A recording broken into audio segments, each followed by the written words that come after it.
Hello guys, मैं आपका भाई दोस्त educator of economics love Kaushik. आज की क्लास में रूरल डेवलपमेंट के चैप्टर से तीन इंपॉर्टेंट टॉपिक कराऊंगा जहां से एग्जाम में क्वेश्चन आता है। पहला एग्रीकल्चरल मार्केटिंग, दूसरा डाइवर्सिफिकेशन, तीसरा ऑर्गेनिक फार्मिंग। और क्लास को एंड करेंगे ऑपरेशन फ्लड के साथ, मतलब फ्लड आएगी नहीं, एक टॉपिक है, और गोल्डन रेवोल्यूशन के साथ। तो बहुत इंपॉर्टेंट क्लास होने वाली है, प्लीज इसको एंड तक देखना, एग्जाम के लिए इंपॉर्टेंट है। और अभी तक चैनल को सब्सक्राइब नहीं किया तो फटाफट से सब्सक्राइब कर दो, और अपनी प्रॉब्लम, दिक्कत, डाउट कोई भी है कमेंट सेक्शन में बताओ, सारे कमेंट्स पढ़ के रिप्लाई करता हूं। ठीक है दोस्तों, तो जब रूरल डेवलपमेंट के चैप्टर के बारे में बात हो रही है ना, तो गांव वाले, विलेज वाले इलाके के बारे में बात हो रही है। वहां पर लोगों का मेन काम धंधा खेती करना होता है, एग्रीकल्चर में काम करते हैं लोग, और फिर फूड ग्रेन्स का प्रोडक्शन करते हैं, जैसे कि वीट का और राइस का। अब प्रॉब्लम क्या है, उन्होंने तो वीट और राइस का प्रोडक्शन कर दिया, अब वो खाना तो पूरे देश को है। हम भी तो खाते हैं रोटी, गेहूं के आटे से बनती है, चावल भी खाते हैं हम, है ना, बहुत कुछ खाते हैं जो खेतों के अंदर बनता है। अब खेतों में, यानी जो फार्म है, यानी जो एग्रीकल्चर वाला एरिया है, वहां से वो सामान उठकर हमारे घर तक आना है। कैसे आता है? वो एग्रीकल्चर वाले एरिया से फार्मर उसको ट्रांसपोर्टेशन के थ्रू शहर तक पहुंचाते हैं। शहर में हम शॉप से, दुकानों से उस सामान को परचेज करते हैं। आपके घर में आटा है, कहां से आया? दुकान से आया होगा, चक्की से आया होगा। चावल है, कहां से आया? दुकान से आया। दुकान वाला कहां से लाया? दुकान वाला मंडी से लेकर आया, ठीक है, या फिर होलसेलर से लेकर आया होगा, होलसेलर मंडी से लाया होगा। मंडी में थोड़ी बनते हैं गेहूं चावल, मंडी वाले गांव से लाए होंगे, खेतों से लाए होंगे, जहां फार्मर ने उसको प्रोड्यूस किया है। तो फार्मर ने फाइनली, मतलब मेन बंदा फार्मर ही है जो इनको भेज रहा है हर जगह। फार्मर की वजह से ही ये चीजें हमारे घर में आ रही है, हमारा पेट भर रहा है ना। लेकिन फार्मर के पास प्रॉब्लम्स है बहुत सारी। वो सही तरीके से उस गेहूं को, उस चावल को हमारे घर तक नहीं पहुंचा जा रहा, मतलब उस तरीके से नहीं पहुंचा पा रहा जिस तरीके से वो पहुंचाना चाहता है। वो और इफेक्टिवली और एफिशिएंटली पहुंचा सकता है, और सस्ते रेटों में पहुंचा सकता है, लेकिन क्यों नहीं पहुंच रहा? क्योंकि बहुत सारी प्रॉब्लम्स का उसको सामना करना पड़ रहा है। अब प्रॉब्लम देखो, मान लो फार्मर ने एक बार में 1000 किलो गेहूं का प्रोडक्शन कर दिया, एक बंदे ने, एक फार्मर ने। वो 1000 किलो गेहूं एकदम से शहर तक नहीं पहुंचा पा रहा, क्योंकि उसके पास कोई बढ़िया सोर्स ऑफ ट्रांसपोर्टेशन नहीं है, ट्रक नहीं है उसके पास, वो कोई ट्रक ऑन नहीं करता। ठीक है, अगर ट्रक भी उन कुछ फार्मर्स ने मिलकर खरीद लिया, तो वहां पर सड़क अच्छी नहीं है, उसमें गड्ढे वड्ढे हैं, तो ट्रक वाला अगर रेंट पर दे रहा है तो बहुत सारे पैसे चार्ज पे ले लेता है। कहता है कि मेरा ट्रक खराब हो जाएगा भाई, जिसके थ्रू मैं तुम्हारा सामान शहर तक पहुंचाऊंगा, क्योंकि गड्ढे होंगे तो ट्रक में थोड़ी खराबी आएगी, ट्रक में थोड़ी खराबी आएगी तो वो थोड़े पैसे ज्यादा चार्ज करेगा। तो रोड और ट्रांसपोर्टेशन की हालत रूरल डेवलपमेंट में अड़चन बनी हुई है, विलेज की इकोनॉमी में प्रॉब्लम बनी हुई है। तो इसलिए फार्मर अपना सामान सही से शहरों तक नहीं पहुंचा पा रहा, और पहुंचा भी रहा है तो वो महंगे में जा रहा है। ये तो पहली प्रॉब्लम है। दूसरी प्रॉब्लम, आपने देखा गाजर की सब्जी खाते हैं हम लोग, बेसिकली सर्दियों में गाजर की सब्जी खाने को मिलती है, लेकिन आप गर्मियों में भी आजकल परचेज कर सकते हो। मेरे घर के पास रिलायंस फ्रेश है, बिग बाजार भी है, वहां पर भी सब्जियां मिलती हैं। तो वहां पर गर्मी के मौसम में भी, मतलब इवन हमारे यहाँ पर रेडी वाले भी सब्जी भैया लगाते हैं, वो भैया गर्मियों में भी गाजर रखते हैं। कहां से आती है गाजर? वो एक्चुअली प्रोडक्शन उसका सर्दियों में हुआ है, उसको लंबे समय तक वेयर हाउसेस में, कोल्ड स्टोरेज जैसी जगहों पर रखा जाता है, ताकि वो लंबे समय तक ठीक रहे। सर्दी की चीजें इसलिए हमें गर्मी में भी खाने को मिल जाती है। बहुत सारे फ्रूट्स भी ऐसे हैं, फूड ग्रेन्स भी ऐसी हैं, जिसका प्रोडक्शन कभी भी हो जाता है और वो लंबे समय तक हमें खाने को मिलती है। क्यों? क्योंकि वेयर हाउस एक इंपॉर्टेंट चीज है जो लंबे समय तक चीजों को ठीक रखती है, फ्रेश रखती है। अब फार्मर्स के पास वेयर हाउस नहीं है, तो उनको ये प्रॉब्लम है। वेयर हाउस किसी और के पास है, जो मतलब मानो, देखो होता क्या है, ये बंदा फार्मर है, इसने बोला मैं तुम्हें 10 रुपए किलो गेहूं बेचूंगा। अब बीच में एक बंदा आया, इसको बोलते हैं मिडलमैन। ये फार्मर से 10 रुपए किलो गेहूं ले लेता है और मार्केट में उसको 20 रुपए किलो के हिसाब से बेच रहा है। सोच लो, जितना पैसा फार्मर नहीं कमा रहा, उससे ज्यादा पैसा मिडलमैन कमा रहा है, जिसने कोई प्रोडक्शन के लिए मेहनत ही नहीं की, जिसने बीज नहीं बोया, जिसने पानी नहीं दिया खेतों में, जिसने फसल की रखवाली नहीं की। वो मिडलमैन ज्यादा पैसे कमा रहा है, जिसने इतनी मेहनत नहीं की। अब मिडलमैन अगर ये बीच में से हट जाए, फार्मर सीधा सामान शहर में मंडी तक पहुंचा दे, तो हमें वो सामान और सस्ता पड़ेगा। तो मिडलमैन है, मिडलमैन बीच बीच में ऐसी कुछ अफवाह फैला के उल्लू भी बना देते हैं फार्मर्स को, कि भाई फसल अब रेट कम होने वाले हैं गेहूं के, या रेट बढ़ जाएंगे, ऐसे करके कोई भी मैनिपुलेशन करते हैं, ऊपर नीचे गलत न्यूज फैलाकर फार्मर से सस्ते में सामान खरीदने की कोशिश करते हैं। या फार्मर को बोल देते हैं कि कल आज रेट ठीक है 10 रुपए किलो है, कल को रेट 5 रुपए किलो हो जाएगा, तो फार्मर कहता है तू आज ही खरीद ले। अब क्या पता कल को रेट बढ़ रहा हो, 12 रुपए 13 रुपए किलो हो रहा हो। तो मिडल मैन उल्लू भी बना देते हैं फार्मर्स का। तो यार फार्मर्स को बहुत सारी समस्याओं का सामना करना पड़ता है। चलो समस्या की बात हुई, उसको छोड़ो, मैं तुम्हें एक बात बता रहा हूं जो मेन टॉपिक है। फार्मर ने जो प्रोडक्शन किया है व्हीट राइस का, वो शहर तक हम लोगों तक पहुंचाना होता है। तो इस प्रोसेस के बीच में उसको जो भी चीजें इस्तेमाल करनी है, एक तो प्रोडक्शन करना ही है, दूसरा ट्रांसपोर्टेशन की सर्विस इस्तेमाल हो सकती है। अब जैसे ही शहर में सामान पहुंचेगा वैसे ही तो घरों में इस्तेमाल नहीं हो जाएगा, तो वो स्टोरेज वेयर हाउस गोदाम में रखा भी जाएगा। तो दोस्तों ऐसा प्रोसेस, ऐसी जितनी भी सर्विसेज हैं, उन सभी सर्विसेज का प्रोसेस जो होता है ना, उसको बोलते हैं एग्रीकल्चरल मार्केटिंग। मार्केटिंग का मतलब सिर्फ सामान बेचना नहीं होता, बेचने के बीच में जो जो काम आ रहे हैं, जो जो सर्विस आ रही है, वो सब होता है। तो फार्मर से लेके हमारे घर तक जब सामान पहुंचता है, इस बीच में जो भी हुआ वो सब एग्रीकल्चरल मार्केटिंग। तो आपके सामने सबसे पहले डेफिनेशन लिखी जाएगी एग्रीकल्चरल मार्केटिंग की, जो लिखी है, agricultural marketing covers the services involved in moving an agricultural product from the farm to the consumer. Consumer हम हो गए, फार्म का मतलब खेत हो गया। तो वो सारी सर्विस का प्रोसेस, ट्रांसपोर्टेशन पहले नंबर पे तो प्रोडक्शन है कि गेहूं का प्रोडक्शन हुआ है, दूसरे पे ट्रांसपोर्टेशन के थ्रू वो गांव से शहर में गया, फिर गोडाउन में हुआ, कोल्ड स्टोरेज में रखा गया, है ना, फिर वहां से हमारे घर तक पहुंचा। तो वो सारी चीजें उसमें थी। अब फार्मर को समस्याओं का सामना करना पड़ रहा है इस एग्रीकल्चरल मार्केटिंग में, मतलब प्रोडक्शन से लेकर हमारे घर तक सामान पहुंचाने में फार्मर को हो रही है दिक्कत। दिक्कत की बनी हुई ये लिस्ट, ठीक है। तो यहां टॉपिक है डिफेक्ट्स या problems of agricultural marketing. Problems भी मान सकते हो आप इस चीज को, ठीक है। क्या क्या प्रॉब्लम है, ये दी हुई है 5 प्रॉब्लम्स। आप कोई भी याद कर लेना 4 प्रॉब्लम्स, क्योंकि 5 नंबर का क्वेश्चन नहीं आएगा। पहला, inadequate warehouse. Warehouse का मतलब होता है गोदाम, इसको गोडाउन्स भी बोलते हैं और वेयर हाउस भी बोलते हैं। जितने गोदामों की जरूरत है उतने गोदाम अवेलेबल नहीं है, हालांकि है गोदाम लेकिन उतने नहीं है। अब ये एक अकेला फार्मर तो खरीद, गोदाम बहुत महंगे होते हैं, कई लाखों के, कभी कभी करोड़ों के पड़ जाते हैं। उसके अंदर बहुत हाई टेक्निक वाली मशीनें लगी होती हैं कि चीजों को बहुत लंबे समय तक ठीक रखा जाए। ऐसे ही नहीं कि रख दिया सारा सामान यूं ही, बहुत महंगे महंगे गोदाम होते हैं। तो जितने की जरूरत है उतने नहीं है, ठीक है। मल्टीप्लिसिटी ऑफ मिडलमैन, मिडलमैन बहुत ज्यादा है। मल्टीप्लिसिटी का मतलब एक के बाद एक गुणा हो रहे हैं, मतलब बढ़े जा रहे हैं बढ़े जा रहे हैं बढ़े जा रहे हैं, तो बीच में ये कमीशन खाए जा रहे हैं। तो फार्मर को कम प्रॉफिट हो रहा है और उल्टा हमें भी महंगे में पड़ रहा है सामान। तीसरा, मैल प्रैक्टिस इन अनरेगुलेटेड मार्केट्स। इसका वर्ड का मतलब समझो पहले, unregulated.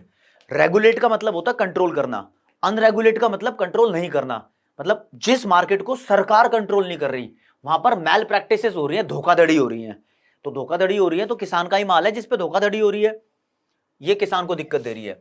Lack of adequate finance. Adequate का मतलब होता है सफिशिएंट, फाइनेंस का मतलब होता है पैसा।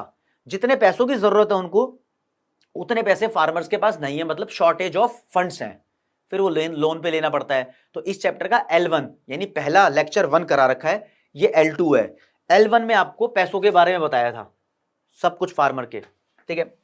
फिर इनएडिक्वेट मींस ऑफ ट्रांसपोर्ट, यानी ट्रांसपोर्ट के मींस कम है और कम्युनिकेशन के सोर्सेस भी कम है यार। मतलब ये मत सोचना कि टेलीफोन का मतलब कम्युनिकेशन होता है या इंटरनेट का मतलब कम्युनिकेशन होता है। कम्युनिकेशन मतलब उसके साथ साथ किसान को इंफॉर्मेशन चाहिए होती है कि मेरा जो माल है, मेरा जो प्रोडक्शन है मार्केट में कितने रुपए का बिक सकता है, क्या सही रेट है क्या नहीं है। तो वहां पर ट्रांसपेरेंसी चाहिए होती है, जो दिक्कत है, ये दिक्कत है। अब हमारे देश की सरकार सामने आई है इन प्रॉब्लम्स को सॉल्व करने के लिए। सरकार ने प्रॉब्लम सॉल्व करनी शुरू की, तो सरकार ने प्रॉब्लम सॉल्व करी, तो इंपॉर्टेंट टॉपिक बनता है अब ये इंपॉर्टेंट टॉपिक है भाई एग्जाम के लिए। Measures adopted by the government to improve agricultural marketing system. To improve agricultural marketing system है, यहां एग्रीकल्चरल लिखा नहीं है, मैंने लिख दिया एग्री करके, आप एग्रीकल्चरल समझ लेना। तो सरकार ने बहुत सारे स्टेप्स लिए हैं जिसमें ये 4 मेन इंपॉर्टेंट है जो आपको करने हैं, ठीक है जी।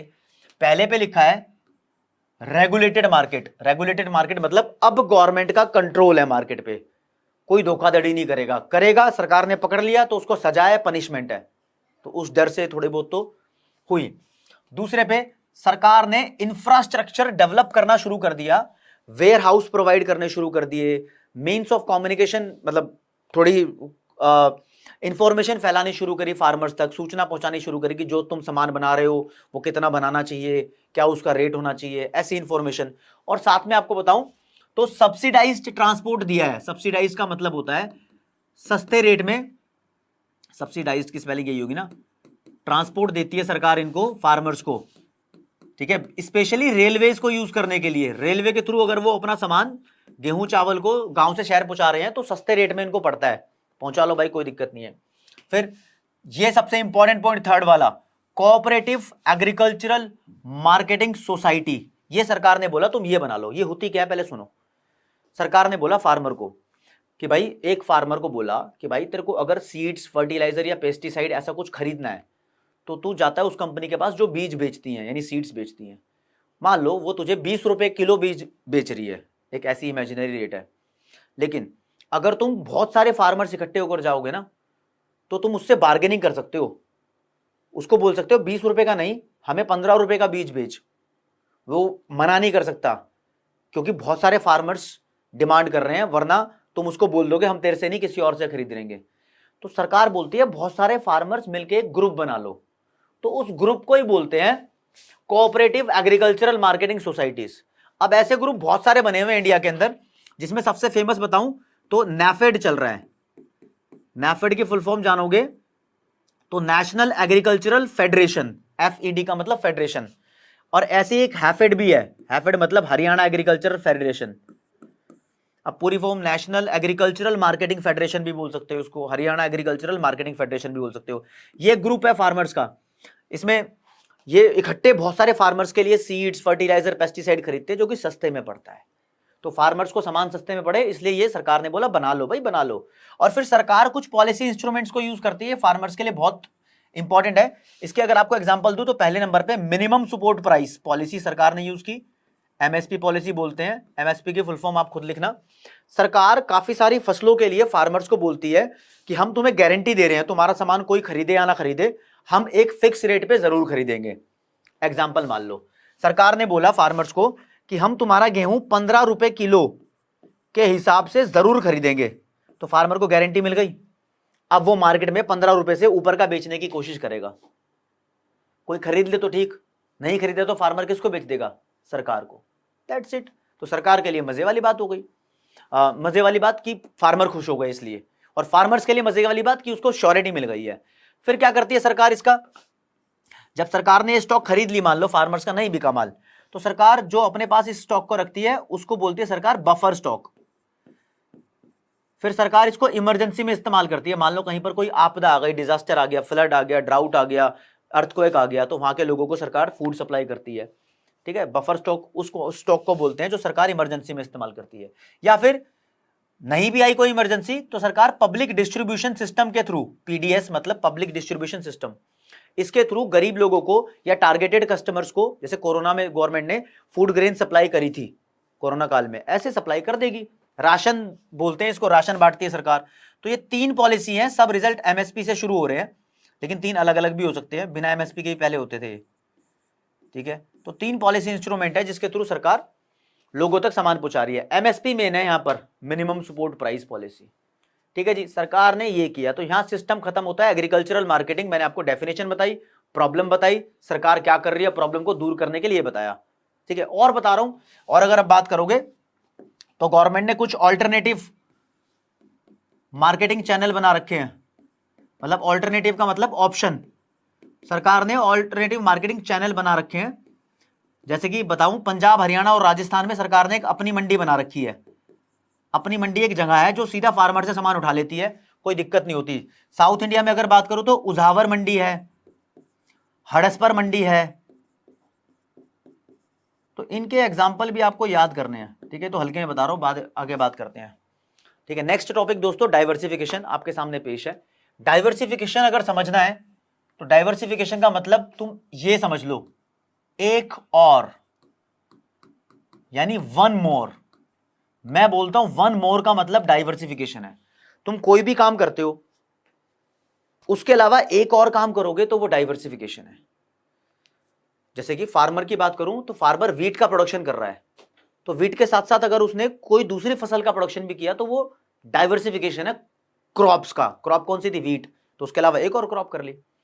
अगर तुम खेती करते हो तो खेती के अलावा तुम एक और काम धंधा कर रहे हो, घर में कोई फैक्ट्री खोल ली, तो तुमने काम धंधे का डाइवर्सिफिकेशन किया है। मतलब अपने काम को बढ़ाना डाइवर्सिफिकेशन है। अब सरकार चाहती है कि विलेज एरिया में, रूरल डेवलपमेंट में डाइवर्सिफिकेशन हो, डाइवर्सिफिकेशन की वजह से सस्टेनेबल डेवलपमेंट होगी। ये सस्टेनेबल डेवलपमेंट क्या होती है भाई? ऐसी डेवलपमेंट जो हमेशा के लिए सस्टेन रहे। सस्टेन मतलब रुकी रहे। रुकी रहे का मतलब ये नहीं कि बंद हो जाए, रुकी रहे मतलब चलती रहे, हमेशा के लिए सस्टेन रहे, चलती रहे, कॉन्टिन्यूअस डेवलपमेंट रहे, ठीक है, फ्यूचर की जनरेशन को भी कोई दिक्कत ना हो, ऐसी डेवलपमेंट सस्टेनेबल डेवलपमेंट होती है। तो गवर्नमेंट कहती है डाइवर्सिफिकेशन दो चीजों का होना चाहिए विलेज एरिया में। एक तो क्रॉप प्रोडक्शन का डाइवर्सिफिकेशन कर दो, अगर तुम एक फसल उगाते हो तो एक से ज्यादा फसल उगानी शुरू कर दो, उससे फायदे होंगे, फायदे डिस्कस करेंगे अभी। या फिर तुमसे वो नहीं हो रहा तो तुम अपने एग्रीकल्चर एक्टिविटीज का डाइवर्सिफिकेशन कर दो, मतलब जो तुम काम कर रहे हो प्रोड्यूस, उसका डाइवर्सिफिकेशन कर दो। खेती के साथ साथ तुम गाय भैंस पालने लग जाओ, बकरी पालने लग जाओ, या नहीं होता तुम्हारे गांव में ऐसा तो मुर्गी पालन कर लो। अगर तुम्हारा गांव समुद्र के इलाके में तो मछली पालन कर लो, नहीं तो कोई फैक्ट्री में भी काम कर लो, फैक्ट्री खोल लो, या फिर कोई इंफॉर्मेशन टेक्नोलॉजी से रिलेटेड काम कर सकते हो, मतलब काम धंधा और बढ़ाओ। अगर एग्रीकल्चर रिस्की एक्टिविटी लगती है कि यहां पर यार बाढ़ आ गई तो सब खराब, सूखा पड़ गया तो सब खराब, तो तुम एक काम धंधा और बढ़ाओ ना। सरकार डाइवर्सिफिकेशन की सपोर्ट में है। तो नेक्स्ट टॉपिक डाइवर्सिफिकेशन है, जिसके दो इंपॉर्टेंट मेन एस्पेक्ट है, ठीक है। तो लिखा है डाइवर्सिफिकेशन इन एग्रीकल्चरल एक्टिविटीज। इसके दो मेन एस्पेक्ट है दोस्तों। पहला है डाइवर्सिफिकेशन ऑफ क्रॉप प्रोडक्शन।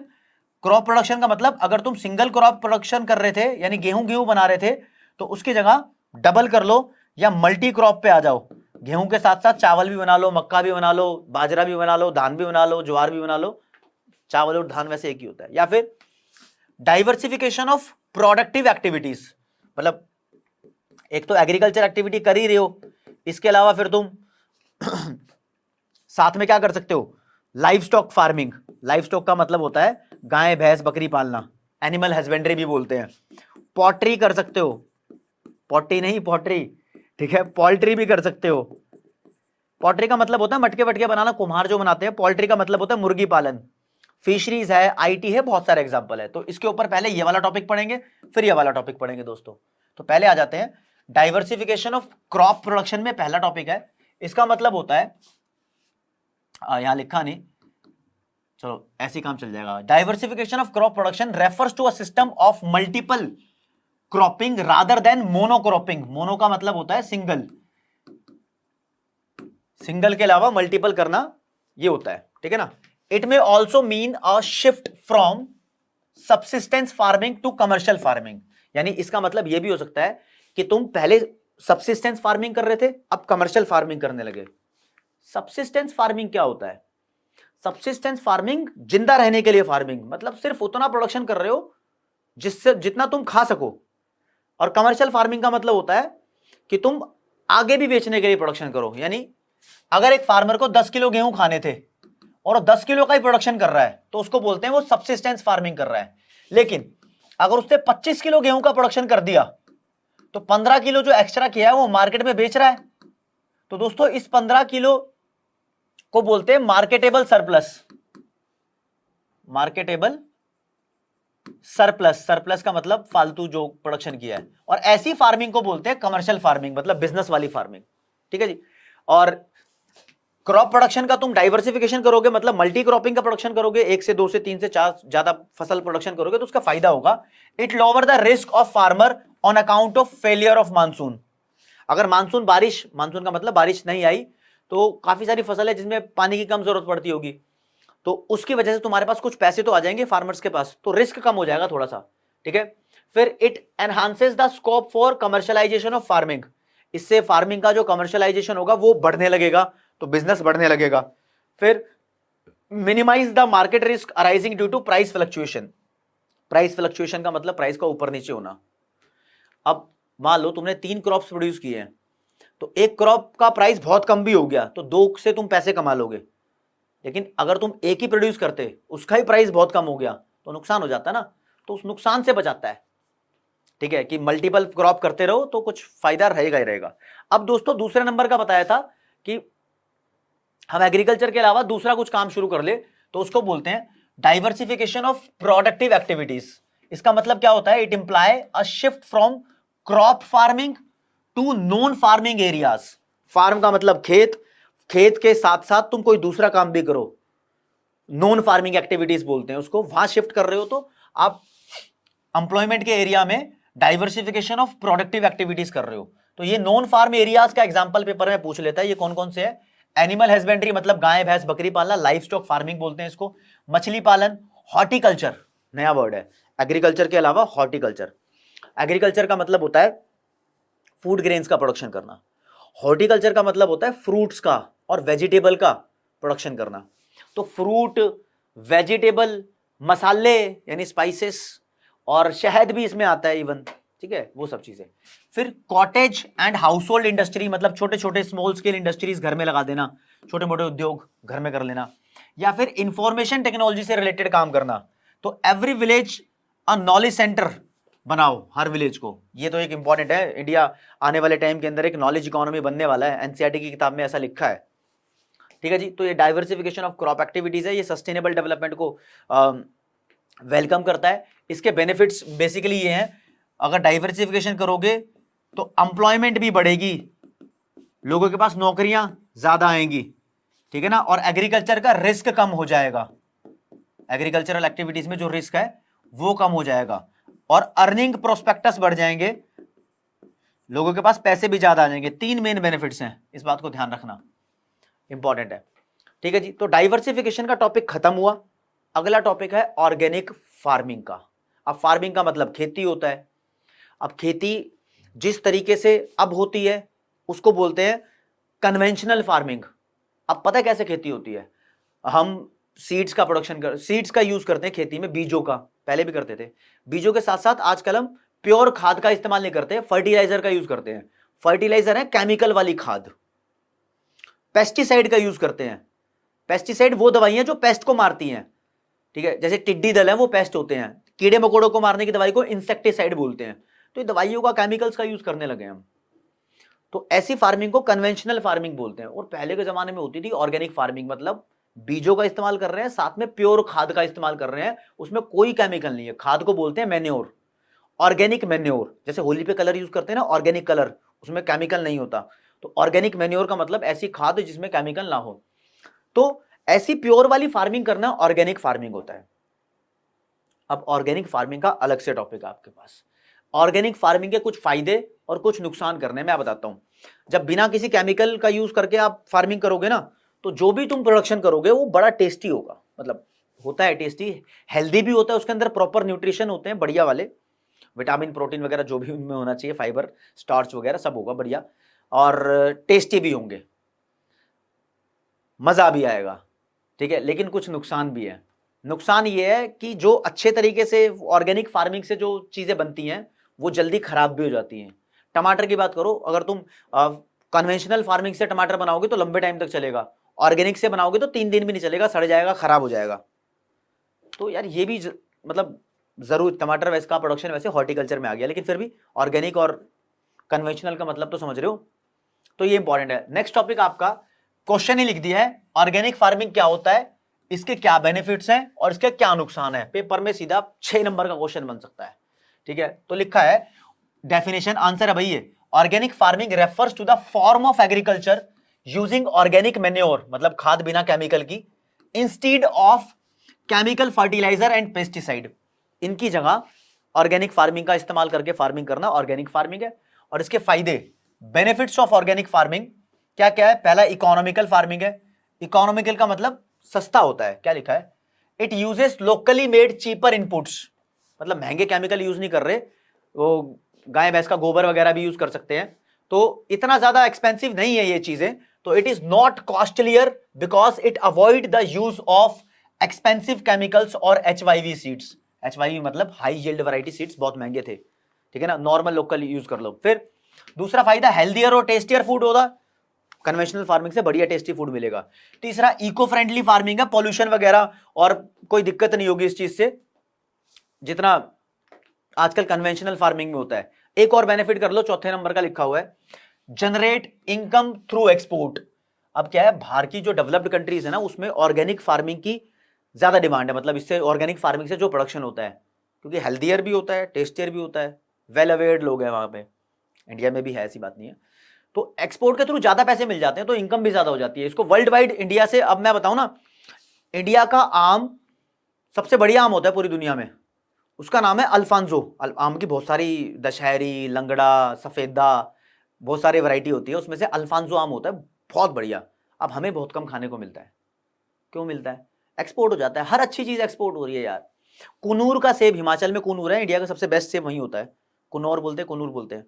बहुत कम खाने को मिलता है, ज्यादातर एक्सपोर्ट होता है। दार्जिलिंग की चाय बहुत कम कंज्यूम करने को मिलती है, जेन्युइनली एक्सपोर्ट हो जाती है। देख रहे हो, मतलब एक्सपोर्ट के जो हमारे यहाँ अच्छी चीजें मिलती है वो बाहर एक्सपोर्ट ही हो रही है। तो इनकम हो रही है हम लोगों को, ये बेनिफिट है। 5वें नंबर पे जनरेट एम्प्लॉयमेंट, नौकरियां बढ़ती है, क्योंकि जो कन्वेंशनल फार्मिंग होती है उसमें कम लोगों की जरूरत है, ऑर्गेनिक फार्मिंग में ज्यादा लोगों की जरूरत है। ठीक है, हर एक चीज का ख्याल रखना पड़ता है। लेकिन कुछ नुकसान है इसके, लिमिटेशंस यानी नुकसान, डिसएडवांटेजेस है। दो ही नुकसान करने हैं। पहले नंबर पे, organic farming offer lesser yield. Yield का मतलब तुम समझ लो एरिया है, देन कन्वेंशनल फार्मिंग। मान लो 100 स्क्वायर फुट में कन्वेंशनल फार्मिंग में 100 किलो टमाटर का प्रोडक्शन हो रहा है 100 स्क्वायर फुट में, एग्जांपल है ऐसी। तो ऑर्गेनिक फार्मिंग करोगे तो वहां पर 100 केजी से कम का प्रोडक्शन होगा, तो लेस एरिया वहां पर होता है। पर हेक्टेयर ले लो या पर फुट ले लो या कुछ भी कर लो, एरिया किसी भी हिसाब से नाप लो, बस कन्वेंशनल फार्मिंग में ज्यादा प्रोडक्शन होता है, ऑर्गेनिक फार्मिंग में कम प्रोडक्शन होता है। दूसरा नुकसान ये है कि ये जो बनते हैं, जो इसका प्रोडक्ट होता है वो जल्दी पेरिशेबल हो जाता है। पेरिशेबल मतलब खत्म हो सकता है, सड़ सकता है, खराब हो सकता है। तो इस ऑर्गेनिक फार्मिंग अपने आप में एक इंपॉर्टेंट टॉपिक है। अब चैप्टर खत्म होता है, समझ में आ रहा है तो अपने दोस्तों को रिकमेंड कर दो कि हाँ जी, लव सर ने रूरल डेवलपमेंट कंप्लीट करा दिया है। ये L2 था, लेक्चर नंबर 2। ठीक है जी। अब लास्ट मैंने बोला था खत्म करूंगा गोल्डन रेवोल्यूशन के साथ। इंडिया में बहुत सारे रेवोल्यूशन हुए हैं, green revolution, golden revolution, pink revolution, white revolution, blue revolution, बहुत सारे। अभी टाइम है गोल्डन रेवोल्यूशन को पढ़ने का। भाई 12 साल गोल्डन रेवोल्यूशन चला, 1991 से लेकर 2003 तक। गोल्डन रेवोल्यूशन का मतलब था कि हॉर्टिकल्चर का प्रोडक्शन बढ़ाना है। अब इस टाइम हॉर्टिकल्चर का प्रोडक्शन बढ़ाने का मतलब हुआ कि वेजिटेबल का भी, फ्रूट्स का भी, मसालों का भी और शहद का भी, इन सब का प्रोडक्शन बढ़ाना है। तो फ्रूट्स का प्रोडक्शन बढ़ाना, जैसे कि मैंगो, बनाना, कोकोनट, काजू, nuts and number of spices, species लिखा है, स्पाइसेस कर देना इसको। ठीक है। और इंडिया ने ऐसा किया भी, और इंडिया आज के टाइम में सेकंड लार्जेस्ट प्रोड्यूसर है फ्रूट्स एंड वेजिटेबल का। आज के टाइम में फर्स्ट लार्जेस्ट प्रोड्यूसर कौन है फ्रूट एंड वेजिटेबल का? कमेंट सेक्शन में आप बताओ, चाहे कर लो गूगल, नॉलेज आपकी बढ़ेगी। ठीक है, यहां पर हनी भी होना चाहिए। तो ये रेवोल्यूशन कब चलाए जाते हैं? रेवोल्यूशन तब चलाए जाते हैं जब चीजों की कमी होती है। ग्रीन रेवोल्यूशन देश में चलाया गया जब फूड ग्रेन्स की कमी थी, तो व्हीट राइस का प्रोडक्शन वहां बढ़ा। ठीक है। गोल्डन रेवोल्यूशन तब चलाएगा जब इन चीजों की कमी थी, चलाया गया तो मतलब प्रोडक्शन बढ़ गया। रेवोल्यूशन का मतलब होता है सरकार इन चीज के प्रोडक्शन पर फोकस कर रही है, सरकार ने फोकस किया। ठीक है जी। आगे ऑपरेशन फ्लड की बात करें तो 1970, वैसे 1960s में स्टार्ट होने लगा था, 1970 में शुरू हुआ ऑपरेशन फ्लड, जिसको हम बोलते हैं व्हाइट रेवोल्यूशन। हमारे देश की सरकार ने, व्हाइट क्या होता है? दूध होता है ना, तो डेयरी प्रोडक्ट, दूध और दूध से बनने वाली चीजों के प्रोडक्शन पे ध्यान दिया और बोला इनका प्रोडक्शन बढ़ाओ। तो भाई मिल्क का प्रोडक्शन 1985 में तो हम बहुत सारा दुनिया में कई जगह एक्सपोर्ट भी करने लगे थे, हमने सेल्फ सफिशिएंट बना दिया था, बहुत सारा हमारे पास मिल्क होता था। तो मिल्क, पनीर वगैरह के प्रोडक्शन पे फोकस किया गया। और इसी रेवोल्यूशन में गुजरात में आनंद मिल्क यूनियन लिमिटेड की स्थापना हुई, अमूल कंपनी बनी बेसिकली। तो ये भी अपने आप में एक कोऑपरेटिव यूनियन है जिसका एग्जांपल है। तो ऑपरेशन फ्लड बोलो या व्हाइट रेवोल्यूशन बोलो, एक ही बात है, मिल्क यानी डेयरी के प्रोडक्ट से रिलेटेड ये है, 1970 में स्टार्ट हुआ था। यही आपको जानना है बस। क्यों जानना है? डाइवर्सिफिकेशन का टॉपिक है भाई ये, एग्रीकल्चर से हटके कुछ हुआ था, एग्रीकल्चर से हटके हॉर्टिकल्चर हुआ था, तो इसलिए। तो दोस्तों अब चैप्टर कंप्लीट होता है रूरल डेवलपमेंट का। अगर आप चाहते हो कि लव सर ऐसे ही पढ़ाएं तो बिल्कुल पढ़ाते रहेंगे यूट्यूब पे, आपको कोई कमी नहीं आने देंगे। कोई कमेंट, दिक्कत, डाउट हो तो कमेंट में कर दो, मतलब कमेंट क्या होगी, कोई दिक्कत, डाउट, परेशानी हो कमेंट सेक्शन में बता दो मुझे। फिर भी आपको एक बात बताना चाहूंगा कि आपको लगता है कि आपने कोई फोटो भेजनी है मुझे, मतलब लिखकर नहीं बता पाओगे, फोटो में आपका क्वेश्चन डाउट है, चाहे वो किसी भी टॉपिक से हो इकोनॉमिक्स में, तो यहां पर कमेंट सेक्शन में फोटो नहीं भेजी जाती, आप इंस्टाग्राम पे भेज सकते हो। ठीक है जी। तो आज की क्लास में इतना ही। जय हिंद, जय भारत, नमस्कार, धन्यवाद।